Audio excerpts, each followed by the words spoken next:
ole tuna ka awmna hi tual te ram lam zawng te tuin an in pawhna tura laih thar kan bial tu MLA kan deputy CM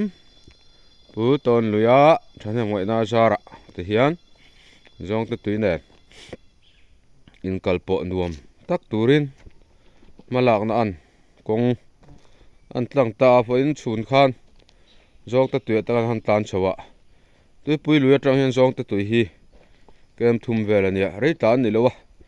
mi chawm panga vel tlan ani chuan kan sarkar malakna vak awma ti hian in kalpawh hlei thei lo motorin nuam takin in kalpawh thei dawn saw lai lui pia chu rickshaw ding wang me saw zawng te tui lam road ani thung tawh a tuipuiah hian kan in ri a ti hian motor eng chi pawh tlan tlang par par thei tawh ani tlan nuam takin he scheme PMGSY3 ah hian thun mek ani bawk a hei aia scheme lian zawk khi kan pu hian kan bial tu MLA hian malakna chhawp mek bawk a chumi hma chuan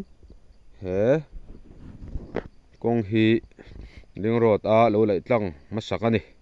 ti hian kan in pawh ta ut mai a lawmam tak kan set zet ani